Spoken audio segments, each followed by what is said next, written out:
Hello students, Debashis from দেবস learning hub. আজকে আমরা যে ক্লাসটা এখন নিতে যাচ্ছি এটা হচ্ছে সেকেন্ড ক্লাস কোষে দেখি ওয়েস্ট বেঙ্গল বোর্ডের অফ সেকেন্ডারি এডুকেশনের ক্লাস 10 গণিত প্রকাশ বইয়ের চ্যাপ্টার 13 ভেদ বা ভেরিয়েশন। এই চ্যাপ্টারটার সেকেন্ড ক্লাস নিচ্ছি কোষে দেখি বা অনুশীলনী বা এক্সারসাইজের ওপর। একটা এক্সারসাইজ অলরেডি আমরা পার্ট করে ফেলেছি, সেটা হচ্ছে এমসিকিউ বা মাল্টিপল চয়েস কোয়েশ্চেন্স, রাইট? আর ফিল ইন দ্য ব্ল্যাঙ্কস, কিছু ছোটো কোয়েশ্চেন আনসার আমরা করে ফেলেছি। এখন আমরা আরও বেশ কিছু প্রবলেম সাম এখানে করবো ভেদের ওপরে। এইটা হয়ে গেলেই আমার ভেদের বা ভেরিয়েশনের ক্লাস কমপ্লিট। তাহলে এই যে চারটে ভিডিও টোটাল, তোমরা এইটা ফোর্থ ভিডিও হচ্ছে টোটাল এক্সারসাইজের ওপরে second video, and overall variation chapter বা ভেদের ওপরে এটা ফোর্থ ভিডিও। এই চারটে ক্লাস যদি তোমরা ফলো করো, আমি আশা করি তোমাদের প্রত্যেকের ভেদ বা ভেরিয়েশন নিয়ে আর কোনো কনফিউশন থাকার কথা নয়, এবং তোমরা নিজেরাই প্রবলেম সলভ করতে পারবে, রাইট? তো তাহলে আজকে আমরা যে সেকেন্ড ক্লাসটা নিতে যাচ্ছি, এই সেকেন্ড ক্লাসটাতে প্রবলেম সামগুলো দেখে নিই কী আছে। চ্যাপ্টার 13 কোষে দেখি ভেরিয়েশন। আচ্ছা, তোমরা এই ক্লাসটা করার আগে আমি তোমাদেরকে সাজেস্ট করব, তোমরা এই ভিডিওটার ডিসক্রিপশন সেকশনে যে লিঙ্কটা দেওয়া আছে, যাতে ভেদের যে দুটো ক্লাস আমি নিয়েছি থিওরি, যেখানে ভেদ আইডিয়াটা ওভারঅল ভেদ বা ভেরিয়েশন কি, কত রকমের ভেদ হয় এবং সেগুলোই বা কী, সরল ভেদ, ব্যস্ত ভেদ এবং যৌগিক ভেদ, I mean direct variation, indirect variation আর জয়েন্ট ভেরিয়েশন, এর এক্সপ্লেনেশনগুলো এক্সাম্পল দিয়ে যেগুলো বুঝিয়েছি ওই ক্লাস দুটো করবে। তার সঙ্গে এক্সারসাইজ, যেটা ফার্স্ট এক্সারসাইজ করিয়েছি ওটাতে করলেও তোমাদের ছোটো ছোটো যে কনফিউশনগুলো ক্লিয়ার হয়ে যাবে। তারপরে তোমরা এইটা ক্লাসটা করো, এই ফোর্থ ভিডিওটা দেখো, তাহলে তোমাদের পক্ষে পুরো ভেদ চ্যাপ্টারটা একদম ক্রিস্টাল ক্লিয়ার হয়ে যাবে। ঠিক আছে? তাহলে এখন আমরা যেটা করতে যাচ্ছি, আমি কিন্তু সবকটা এক্সাম্পলের সব প্রবলেম তো আমি করাচ্ছি না, কয়েকটা প্রবলেম করালেই তোমাদের কাছে আশা করি পুরো জিনিসটা ক্লিয়ার হয়ে যাবে। যেমন জাস্ট কিছু জিনিস আমি মুখে বলে দেবো, তোমরা দেখে নাও।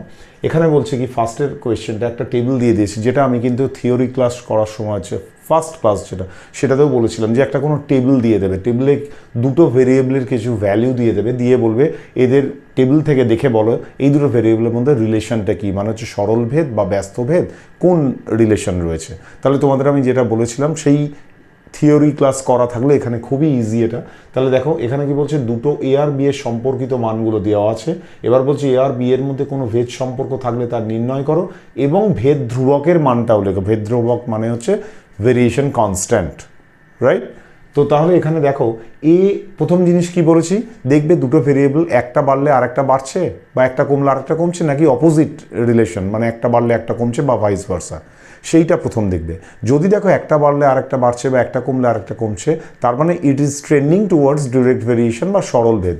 তখন তোমাদের কি করতে হবে, দেখতে হবে সরল ভেদের শর্তটা আমাদের কি। প্রথম কথাই আমরা জানি দুটো ভেরিয়েবলের অনুপাতটা সবসময় বা রেশিওটা সবসময় সেম হবে, একই হবে।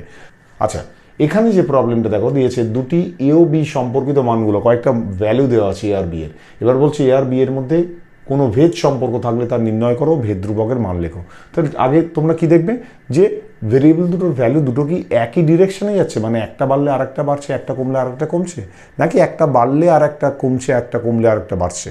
তাহলে যদি দেখি এখানে প্রথমে কি আছে, দেখি এর ভ্যালুটা দেখো বাড়ছে 25, 30, 45 to 50। At the same time corresponding B এর ভ্যালুগুলোও কিন্তু বাড়ছে 10, 12, 18, 100। তার মানে এ বাড়ছে, বিও বাড়ছে, এই দুটো variable at the same time বেড়ে যাচ্ছে। কিন্তু এবার নেক্সট, তার মানে এটা যাচ্ছে কোন দিকে না, সরল ভেদ বা ডিরেক্ট ভেরিয়েশনের দিকে। কিন্তু ডিরেক্ট ভেরিয়েশন কি, তার সেকেন্ড কন্ডিশনটা আমাকে দেখতে হবে, যে দুটো ভেরিয়েবলের রেশিও বা অনুপাতটা কিন্তু সবসময় সেম হবে। এবার এখানে দেখো এ বাই বি যদি করি 25/10, 5 দিয়ে কাটো, 5/2 রেশিও বা অনুপাত।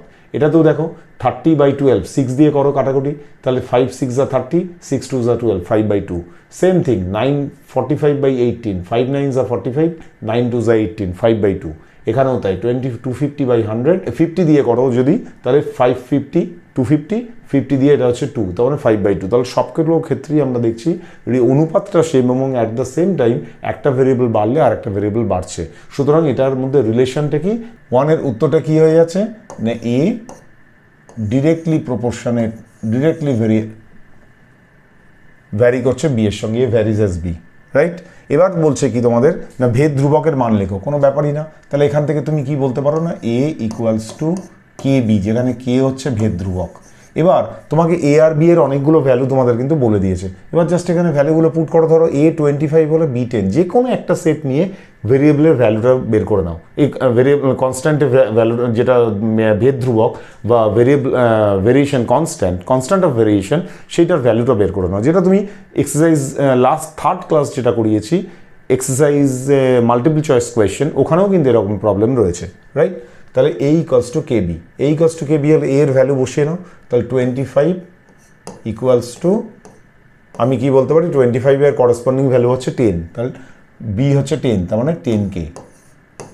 তাহলে কে এর ভ্যালুটা আমি কি দেখছি না কে ইকুয়ালস টু 25/10, এটা ইকুয়ালস টু 5/2। অথবা সেটাও বলতে পারো যেহেতু অনুপাতটা সমান থাকছে, আমরা কি দেখেছিলাম, আমরা সরল ভেদের ক্ষেত্রে কি দেখেছিলাম না এ বাই বি, মানে দুটো ভেরিয়েবলের অনুপাতটা সবসময় একটা কনস্ট্যান্ট টার্ম। তো এখানে এ বাই বি করে কনস্ট্যান্ট টার্মটা তো সব জায়গাতেই 5/2ই হচ্ছে, সুতরাং ওটাই ভেদ ধ্রুবক। এভাবে করে দেখ, তোমাকে এক্সামে করে দেখাতে হবে, তোমরা এইভাবে দেখাবে, নাহলে স্ট্রেট আপ এভাবে বলে দেওয়া যায়। পরেরটা কি দেখো, দুটো এই রিলেশনগুলো দেওয়া আছে, 2 নম্বর এক্স আর ওয়াই এর ভ্যালু। এখানে দেখো এক্স কিন্তু 18 থেকে 8 হলো, কমলো। At the same time Y কিন্তু দেখো 3 থেকে 27/4 বেড়ে গেল। তার মানে এইটা কিন্তু হচ্ছে আবার 8 থেকে 12 এখানে বাড়ছে, আবার এখানে 27/4 মানে হচ্ছে কত না 6 পয়েন্ট সামথিং, আর এখানে 9/2 4 পয়েন্ট সামথিং। মানে এক্স যখন বাড়ছে ওয়াই তখন কমছে, তার মানে এটা ট্রেন্ডিং টুয়ার্ডস মানে ব্যস্ত ভেদ বা ইনডিরেক্ট ভেরিয়েশনের দিকে যাচ্ছে।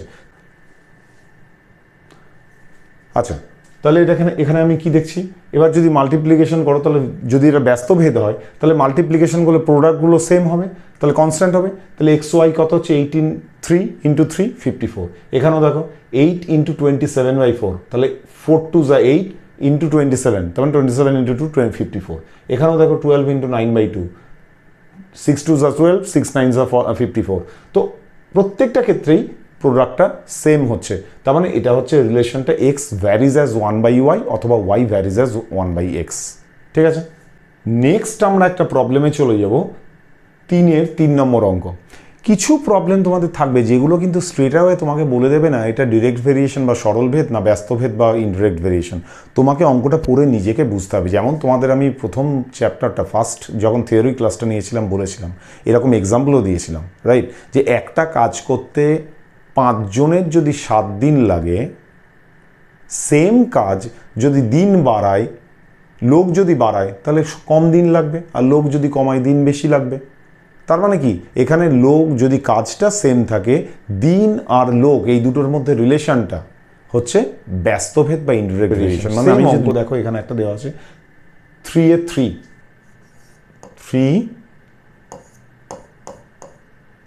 3 নম্বর অঙ্ক, রাইট। 3 কি বলছে, একটি পুকুর কাটতে 50 জন গ্রামবাসীর 18 দিন সময় লেগেছে। পুকুরটা 15 দিনে কাটতে হলে অতিরিক্ত কতজন লোককে কাজ করতে হবে তা ভেদ তত্ত্ব প্রয়োগ করে হিসেব করো। তোমরা ইচ্ছে করলে এটা ঐকিক নিয়ম দিয়েও করতে পারো, কিন্তু তোমাদের এটা ভেরিয়েশন দিয়ে করে দেখাতে হবে, রাইট। তাহলে আমরা কি বলছি, প্রথমে দেখি, আমি ধরে নিচ্ছি 50 জন গ্রামবাসী, রাইট। আমি জাস্ট অঙ্কগুলো করে দিচ্ছি, এগুলো কিন্তু তোমাদের লিখে করতে হবে। 50 জন গ্রামবাসীর 18 দিন সময় লাগছে, রাইট। এবার আমরা কি বলেছি, পুকুরটা 15 দিনে, তার মানে একই কাজ করছে, 15 দিনে কাটতে হলে লোক বেশি লাগবে না কম লাগবে? 18 দিন যে পুকুরটা 50 জনে কাটছে সেটা যদি 15 দিনে করতে হয় তার মানে নিশ্চয়ই লোক সেখানে বেশি লাগবে। ওই জন্য বলছে অতিরিক্ত কতজন লোককে, কেননা এদের মধ্যে রিলেশনটা আমি যেটা বললাম হচ্ছে ইনডিরেক্ট ভেরিয়েশন। তার মানে এখানে আমি কি বলতে পারি, পি ভ্যারিজ অ্যাজ ডি কিন্তু নয়, পি ভ্যারিজ অ্যাজ 1/d। রিলেশনটা হচ্ছে পি ফর পার্সেন্ট, আমি ধরে নিচ্ছি পার্সেন্ট বা লোক, সেটা হচ্ছে পি, আর দিন এটাকে আমি ধরছি হচ্ছে ডি। তাহলে রিলেশনটা কি না পি ভ্যারিজ অ্যাজ 1/d। তাহলে আমি এখান থেকে কি বলতে পারি, P equals to K by D, equals to করছি, তার মানে কে বাই ডি আমি বলে দিলাম, P equals to K by D. এবার তোমাদের এখানে কি বলেছে না, এখানে বলেছে 50 জন গ্রামবাসীর 18 দিন সময় লাগে, তার মানে তোমাকে পিটা বলে দিচ্ছে পি বলে দিচ্ছে 50, পি ইকুয়ালস টু 50, আর দিন কত লাগছে 18 দিন, ডি ইকুয়ালস টু হয়ে গেল কত না ডি ইকুয়ালস টু হলো 18, রাইট। তাহলে P equals two 50, D equals two যদি 18 হয়, তাহলে আমি এখান থেকে কে এর ভ্যালুটা আরামসে বের করে নিতে পারবো। তাহলে কে এর ভ্যালুটা কি হচ্ছে না পি ইকুয়ালস টু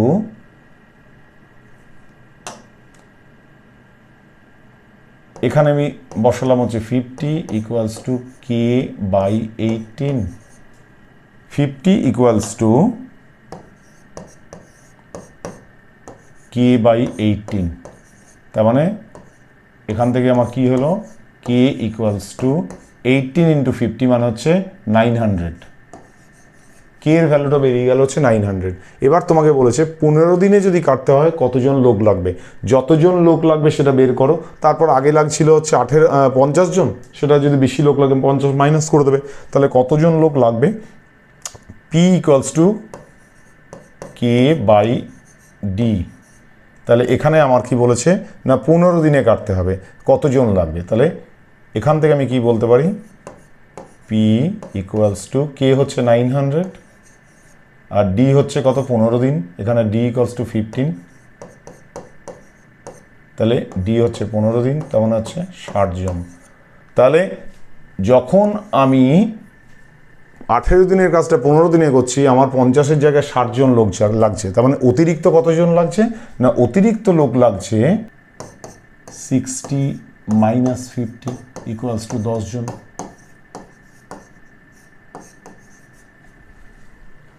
4 3 কি বলে দিয়েছে আগে রিলেশনগুলো লিখে নাও জাস্ট যেভাবে দিয়েছে, এক্স ওয়াই এর সঙ্গে সরল ভেদে আছে, জেড এর সঙ্গে ব্যস্ত ভেদে আছে। তার মানে রিলেশনটা কি বলে দিচ্ছে না এক্স ভ্যারিজ অ্যাজ ওয়াই আর এক্স ভ্যারিজ অ্যাজ 1/z। তার মানে এটা আমরা দেখতে পাচ্ছি দুটো ক্ষেত্রেই সেম ভেরিয়েবল এক্স, একবার ওয়াই এর সঙ্গে একটা রিলেশন, একবার জেড এর সঙ্গে একটা রিলেশন। তার মানে এখান থেকে আমি বলতে পারি কি যৌগিক ভেদের উপপাদ্য অনুসারে এটা হচ্ছে X varies as Y by Z, তাহলে এখান or X equals to K into Y by Z. এবার জাস্ট ভ্যালুগুলো বসিয়ে দাও, কি বলেছে ওয়াই ইকুয়ালস টু 5 আর জেড ইকুয়ালস টু 9 হলে এক্স ইকুয়ালস টু 1/6 হয়, Y equals to 5 Z equals to 9 যখন হচ্ছে তখন এক্স ইকুয়ালস টু 1/6। তাহলে আমি জাস্ট ভ্যালুগুলো বসিয়ে দিই এখান থেকে জাস্ট ভ্যালুগুলো 1/6 equals to K into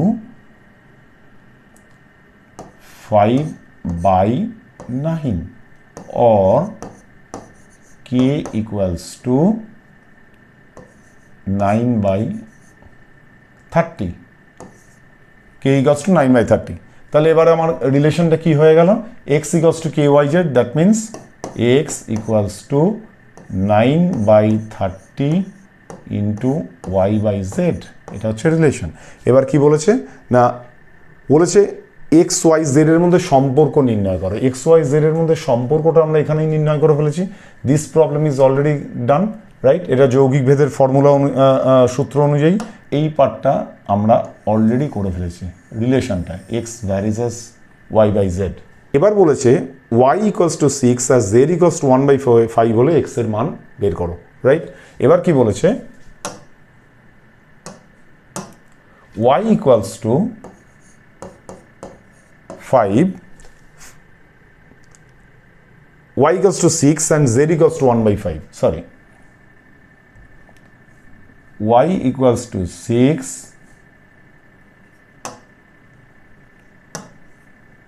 R z equals to যদি 1/5 হয় তাহলে x equals to কত, এটা অঙ্কটা বলেছে, কিছু ব্যাপার নেই, এখানে বসিয়ে দাও জাস্ট ভ্যালুটা x equals to 9/30 into 6 into 1/z, z equals to 1/5, that means it is 5, right? তাহলে এখানে আমি কাটাকুটি করে দিই, জাস্ট কাটাকুটি করে দিলে কি হচ্ছে এখানে না 5 6 30 and 6 and 6 কেটে যাচ্ছে, তাহলে হয়ে গেল কত x equals to 9। This is what your answer. Right? So 9 by 30, x, y 6 and z equals to 1 by 5. That means 1 by z equals to 5. Categorical later answer. Fine. X varies as 1, x varies as y. এটা বলে দিয়েছে already. তাহলে x varies as y মানে এখান থেকে আমি straight আওয়ে কি বলতে পারি, x equals to ky. এবার বলছে প্রুফ করো x plus y varies as x minus y. Very simple, just অঙ্কটা বুঝে দেখে একটু বোঝার চেষ্টা করো। x plus y varies as x minus y, এটা প্রুফ করতে হবে। এটা যদি প্রুফ করতে হয়, এই জিনিসটা আমাকে যদি প্রুফ করতে হয়, তার মানে আমি কি করতে হবে, x plus y by x minus y equals to constant proof করতে হবে। কেননা x plus y varies as x minus y মানে আমি যদি লিখতে পারি x plus y by x minus y equals to, আমি কনস্ট্যান্ট দেখাই, তার মানে x plus y equals to k into x minus y, তার মানে হচ্ছে x plus y কনস্ট্যান্টটা তুলে varies as x minus y, right? তাহলে x plus y varies as, এটা আমি কি বলতে পারি, x এর ভ্যালু আমি বের করে নিয়েছি already, x equals to ky. এবার জাস্ট ভ্যালুগুলো রিপ্লেস করে দাও, ky plus y by ky minus y, that means y into k plus 1, y into k minus 1, that means এখানে y কেটে গেল, গিয়ে কি পড়ে রইল, y যদি আমার কেটে যায়, y কেটে গেল, তাহলে হচ্ছে k plus 1 by k minus 1, which is actually another constant, যে কনস্ট্যান্টটা ইকুয়ালস টু হচ্ছে আমি ধরে নিলাম k1।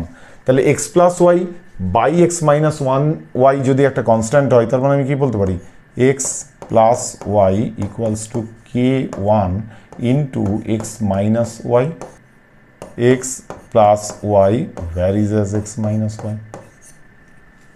প্রুভেন, এটাই আমাকে প্রুফ করতে বলেছিল। আচ্ছা, তাহলে 5-এর 4, খুব সিম্পল প্রবলেম, দেখো কি বলছে, x varies as y, x varies as y, that means এখান থেকে আমি বলতে পারি x equals to k1y. Okay, y varies as z, y varies as z, সেখান থেকে আমি কি বলতে পারি, y equals to k2z। তারপরে বলছি কি, z varies as x, right? তার মানে আমি বলতে পারি কি, z varies as x, এখান থেকে আমি কি বলতে পারি, z equals to k3x। তাহলে এখানে আমি দেখছি তিনটে ভেরিয়েবল, তিনটে ভেরিয়েশন কনস্ট্যান্ট আমার এখানে এসছে। একটা হচ্ছে k1, আর একটা হচ্ছে k2, আর একটা হচ্ছে k3। তাহলে এই তিনটে ভেরিয়েশন কনস্ট্যান্টের মধ্যে রিলেশনটা বের করতে বলছি। কিভাবে করবো আমরা, না করতে হবে হচ্ছে আমাদের, তাহলে এক্স এর জায়গায় আমি কি করব, প্রথমে y এর ভ্যালুটাকে আমি বসিয়ে দেবো, রাইট? তাহলে এখানে আমার কি হচ্ছে, x equals to k1, y এর ভ্যালু কি আছে, k2z, k1 k2z হয়ে গেল। তাহলে x equals to k1 k2z। এবার z এর জায়গায় কি আসছে, k3x বসিয়ে দিচ্ছি, তাহলে k1 k2 k3x। তাহলে x equals to k1 k2 k3x, তার মানে x বোথ সাইড কেটে দাও, তাহলে এখান থেকে আমি কি বলতে পারি, না k1 k2 অ্যান্ড k3, এই তিনটের multiplication result, product result, that is equals to 1। This is what your relationship, this is what your relationship of the variation constant বা ভেদ ধ্রুবক। খুব সিম্পল জিনিস। ওকে, তো আজকে তোমাদের এই পর্যন্ত থাকুক। আর একটা ছোট ক্লাস নেবো, যেটা ভেবেছিলাম হয়তো এটাতে শেষ করবো, কিন্তু আর একটা ক্লাস নেবো, আর কয়েকটা প্রবলেম তোমাদের করিয়ে দিলেই ভেদটা শেষ হয়ে যাবে। সুতরাং আমরা 4টের জায়গায় 5টা ভিডিও আলটিমেটলি হবে ফুল ফ্লেজেড, যাতে করে তোমাদের ভেরিয়েশন আর ভেদ চ্যাপ্টারটা ইনক্লুডিং এক্সারসাইজ তোমাদের কমপ্লিট হয়ে যাবে, রাইট? তো যদি ভালো লেগে থাকে অবশ্যই লাইক করো, আর যদি এই ধরনের ভিডিও বারে বারে দেখতে চাও, বিভিন্ন ভিডিও আমি আপলোড করব উইথ এক্সারসাইজ, তাহলে অবশ্যই আমার ইউটিউব চ্যানেল দেবস লার্নিং হাবকে সাবস্ক্রাইব করো, আর আমার ফেসবুক পেজ দেবস লার্নিং হাবকে ফলো করো। ওকে, চলো, থ্যাংক ইউ।